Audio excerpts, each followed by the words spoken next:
Salut à tous, c'est Altosan et aujourd'hui on se retrouve comme tu as bien pu le voir au titre pour l'épisode 2 de la série Seule Chance qui parlera de Jackal. Bien sûr, avant de commencer, il n'y aura pas de spoil lors de cette vidéo car n'oublions pas que cette série doit te donner envie de te lancer et de voir le manga. Donc en fait, si je te spoil, ça perd totalement son charme. C'est parti.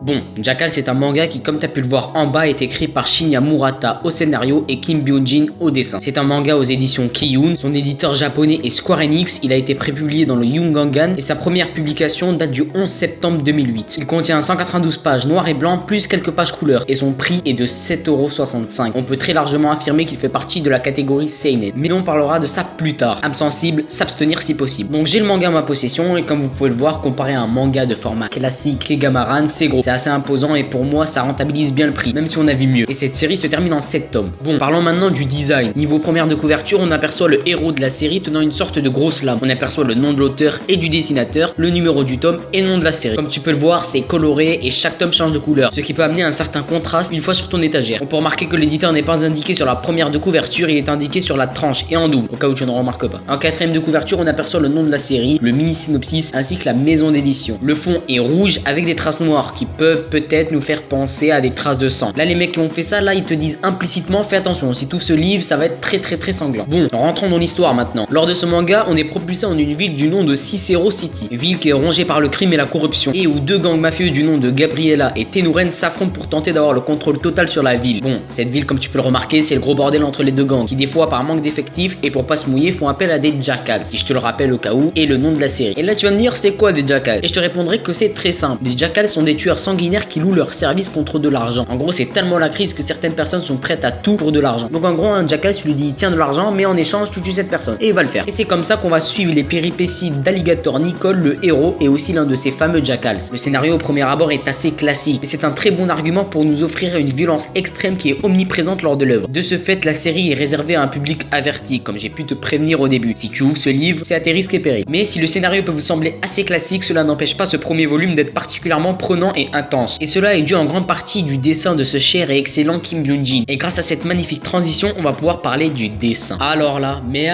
niveau dessin, c'est du très lourd. Son style de dessin frôle la perfection, un style épais gras mais rempli de détails, qui explose la rétine littéralement, que ce soit niveau texture ou détail niveau musculature. Là on touche à du lourd. Étant seinen sans pitié, je voulais que ça parte en live et j'ai été servi en surdose. C'est sans pitié le bordel, c'est impitoyable. Quand il te déchiquette une tête, tu te crois en plein cours d'SVT sur le crâne humain en 5ème. Niveau marre et giclage de sang, t'auras ta dose à la fin de ce livre. Les armes utilisées sont colossales. En les voyant, tu flippes carrément. Chaque personnage a ses propres techniques, sa propre arme, ce qui ramène une diversité folle sur un univers qui peut paraître au début fermé à huis clos. C'est un manga essentiellement de baston. Et les bastons, putain de merde, sont magnifiques. Chaque case a un rôle pour faire avancer les récits. Ce manga alterne bien un moment explicatif et au moment où on se fout sur la gueule. L'agencement des cases, les décors entiers ou détruits sont méga clean. Les designs des persos, vêtements, etc. c'est waouh. Chacun a son propre caractère, son identité, ce qui les différencie les uns des autres. En tout cas, à la lecture du tome 1 de Jackal, ça sent le succès à planer.